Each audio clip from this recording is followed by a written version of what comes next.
নমস্কার সবাইকে। আজকে চলে এসেছি আবার একটি নতুন ভিডিও নিয়ে। আজকে চলে এসেছিলাম জ্যান্ত রুই মাছ কিনেছিল আমার শ্বশুরমশাই। তো রুই মাছের ঝোল বানাচ্ছি। তো আপনারা কে কেমন আছেন অবশ্যই জানাবেন। আমি কিন্তু খুব ভালো আছি। তো আ তোমাদের আশীর্বাদে খুব ভালো আছি এবং আ জানি কোনো জিনিস শেষ হয় না, শেষ থেকে শুরু করতে হয়। সুতরাং আ আমার সবকিছু শেষ হয়ে গিয়েও আমি নতুন করে জীবনকে শুরু করি।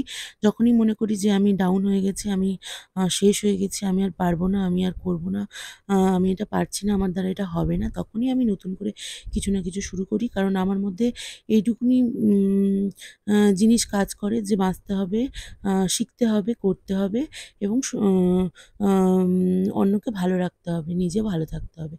তো দেখুন আজকে আমি একটু মাছটার মধ্যে লঙ্কার গুঁড়ো দিয়েছিলাম। সেজন্য মাছটা লাল হয়ে ভাজা হয়েছে।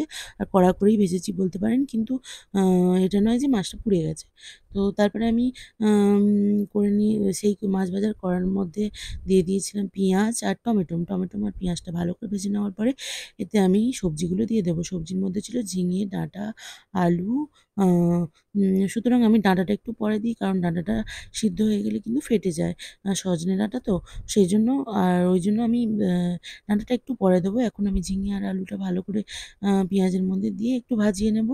তো আপনারা কারা বাড়িতে ওয়ার্কআউট করেন, জিমের এক্সারসাইজ করেন এবং নরমাল খাবার-দাবার খেয়ে ওয়েট লস করার চেষ্টা করছেন, অবশ্যই আমাকে কমেন্ট করে জানাবেন। আমাকে কিন্তু আম দেশ-বিদেশ থেকে সবাই আমার ভিডিও মোটামুটি দেখছে। তো আমি জানি না আমি কতটা কি করতে পারছি। তবে হ্যাঁ, আমার ওয়েটটা অনেকটা বেড়ে গেছিল। আ সুতরাং আমি ওয়েটটা লস করছি এখন। তো আ সেটাই আর তোমাদের সাথে শেয়ার করি ভিডিওর মাধ্যমে। তো আমি জানি না এত ভালোবাসা পাবো, এত সাপোর্ট পাবো এবং মেসেঞ্জারে কেউ থাইল্যান্ড থেকে, কেউ আমেরিকা থেকে মেসেজ করছে। তো আমার দেখে খুব ভালো লাগছে ব্যাপারটা। এবং আমি তো তাদের ভাষা বুঝতে পারি না। আমি সামথিং একটু ইংলিশে কথা বলতে পারি, মানে অল্প-স্বল্প। তো আমি তাদের সাথে সেটা বলার চেষ্টা করি। কিন্তু তারপরে যখন তাদের ভাষাটা বুঝতে পারি না, তখন আমি একটু Google এ ট্রান্সলেট করে মানে চেক করে নিই যে কী বলতে চাইছে। তো তারা আমাকে আ সবাই নামাস্তে বলেছে। মানে নমস্কার, নামাস্তে এরকমভাবে বলেছে।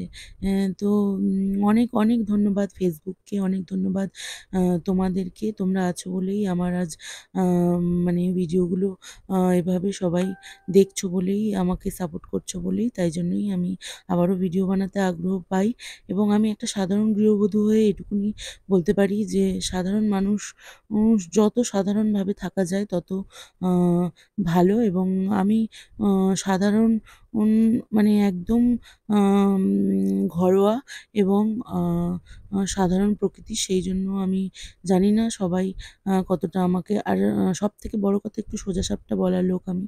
সেইজন্য হয়তো অনেকের পছন্দ হয়, অনেকের পছন্দ হয় না। তো যাই হোক নেভার মাইন্ড, আমি কিন্তু কিছু মনে করি না। তোমরাও কিছু মনে করো না। যে যাই বলুক না কেন তোমরা জানবে যেটা সঠিক সেটা সঠিক আর যেটা ভুল সেটা ভুল। ভুলকে কখনো সাপোর্ট করতে যাবে না। ভুল সাপোর্ট করা মানে নিজেকে এক ধাপ নিজের কাছে এক ধাপ নিচে নেমে যাওয়া। তো আমি মনে করি সবসময় আ যে আমি ভুল জিনিসটাকে সাপোর্ট করব না এবং সঠিক জিনিসটাকে সাপোর্ট করব।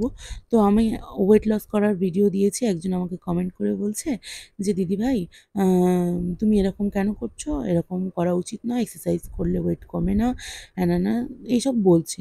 তো আমি বললাম, "ভাই ঠিক আছে, আ এক্সারসাইজ করলে ওয়েট কমে না কোথায় লেখা আছে? আর আমি তো এক্সারসাইজ করে 23 মানে 23 কেজি, 23.5 কেজি ওয়েট কমিয়ে ফেলেছি। তো তুমি কিভাবে বলছো জোর দিয়ে না আ তুমি আমাদের সাথে আম মানে আমাদের প্রসেস এ চলো দেন হবে।" আমি বলছি, "ভাই দেখো এখানে কিন্তু সবই বিজনেস চলছে।" তো সে বলছে যে, "হ্যাঁ, সবই বিজনেস।" তো আমি বলছি, "আচ্ছা এবার বুঝতে পারলাম যে তুমি কি বলতে চাইছো।"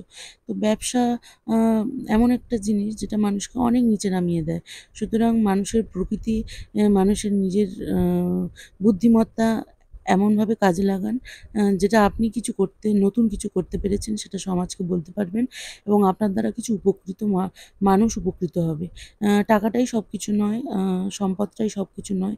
কেউ কিছু নিয়ে আসেনি। যদি সম্পদ থেকে থাকে তাহলে হলো স্বাস্থ্য। স্বাস্থ্যের মতন কোনো সম্পদ হয় না। তো আমি মনে করি স্বাস্থ্য মানেই সম্পদ। সুতরাং আপনার স্বাস্থ্য ভালো রাখা খুব জরুরি। তো যে ভাই আমাকে এত কথা বলছো, তোমার সাথে বিজনেসে আসতে বলছো, দেখো ভাই আমি হাউসওয়াইফ ঠিক আছি। আমি সাধারণ গৃহবধূ ঠিক আছে, আমি এভাবেই নিজের বাড়ির রান্নাবান্না সংসার নিয়ে ভালো আছি এবং আমি বিজনেসে আসতে চাই না। আমি একটা সাধারণ ভিডিও পোস্ট করেছিলাম, যেটা সবার ভালো লেগেছে। তো সেই জন্য আমি ভাবলাম যে যাক, আমি এতদিন তো একা, একা ভিডিও করতাম, এই এক্সারসাইজ করতাম, সেটা তোমাদের সাথে তাহলে ভিডিওর মাধ্যমে শেয়ার করি। যদি আমাকে থেকে ৮-১০টা মানুষ করতে পারে তাহলে তো কোনো সমস্যা নেই। সেই জন্য আমি ভিডিও বানাই ভাই, আমি কোনো বিজনেসে যেতে চাই না। তো দেখুন আজকে আমি ঝিঙে ডাঁটা আলু দিয়ে ঝোলটাতে আমি জল দিয়ে দিয়েছি। দিয়ে এখন এখানে চিংড়ি মাছগুলোকে পেঁয়াজ একটু ফোড়ন দিয়েছিলাম, দিয়ে ভালো করে কষিয়ে নিচ্ছি। এটাকে আমি একটা চচ্চড়ি বানাবো। ঢ্যাঁড়স, আলু দিয়ে একটা তরকারি টাইপের বানাবো। দেখুন এর মধ্যে আমি দিয়ে দিয়েছি ঢ্যাঁড়সগুলোকে ভালো করে নাড়াচাড়া করে নেব। আপনারা কারা, কারা ঢ্যাঁড়সের সবজি খেতে ভালোবাসেন?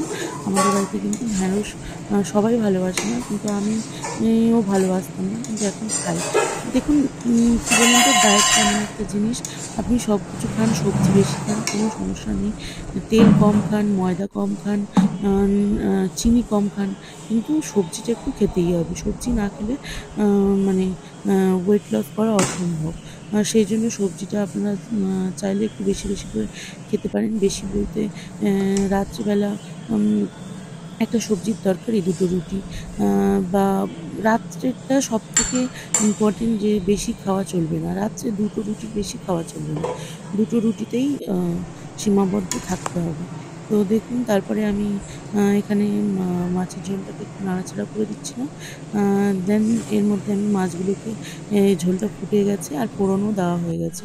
আমি কি করি, ১ম এ একবার মাছের ঝোলটা, এটা আমার শাশুড়ি মার কাছ থেকে শেখা, সিদ্ধ করে নিয়েছি সব সবজি দিয়ে, তারপরে কড়ার মধ্যে একটু পাঁচফোড়ন দিয়ে এটাকে সাঁওতাল দিয়েছি। দিয়ে তারপরে আমি এর মধ্যে সব কিছু নুন হলুদ দিয়ে ঢাকা দিয়ে দিয়েছিলাম। ঝোলটা যখন ফুটছে তখন আমি এর মধ্যে দিয়ে দিয়েছিলাম জ্যান্ত রুই মাছগুলো। তো রুই মাছগুলোকে ভালো করে আমি একটু আজকে কড়া করে ভেজেছি, কারণ জানি না মাছের মধ্যে আমার একটু কড়া করেই ভাজতেই ভালো লাগে, তো তাই আমি এর মধ্যে দিয়ে দিচ্ছি এবার মাছ ভাজাগুলো। তো আপনারা একটু জানান যে আপনারা কারা, কারা মানে বাড়িতে ডায়েট করছেন, এবং আমি কিন্তু ডায়েটের মাধ্যমে আমি বাড়ির রান্নাবান্নার সব খাবারই অল্প খেতে থাকি, কিন্তু এর মধ্যে এই যে তরকারি ঝোলটা আছে, এটা আমি খাই না। এই তরকারির মধ্যে থেকে আমি একটা মাছ তুলে নিয়ে খেয়ে নিই, মানে খাবার সময়। সুতরাং আমি কিন্তু আর দুপুরে খাই ২ টো রুটি, আর রাত্রে খাই ২ টো রুটি, আর সকালে খাই ২ টো রুটি। এই হলো আমার রুটিন। তো আমি জানি না আপনারা কারা, কারা কীভাবে ডায়েট করছেন। তো প্লিজ আমাকে বলুন। আর যে বোনেরা ডায়েট চাইছো, তারা প্লিজ একটা ডায়েটিশিয়ানের কাছে গিয়ে তোমাদের হাইট, ওয়েট সব কিছু জানিয়ে একটা ডায়েট চার্ট তৈরি করো, যেটাতে তোমাদের ভালো হবে। মানে এর কাছ থেকে ডায়েট চার্ট নেওয়াটা আমার মনে হয় ঠিক না। কারণ যেটা ঠিক না, সেটা সত্যিই বলছি ঠিক না। কারণ তোমার হাইটটা হলো সবথেকে ইম্পর্টেন্ট। তোমার কতটা হাইট আছে, সেই হাইট অনুযায়ী তুমি কতটা ওয়েট লস করবে, সেটার উপরে কিন্তু নির্ভর করছে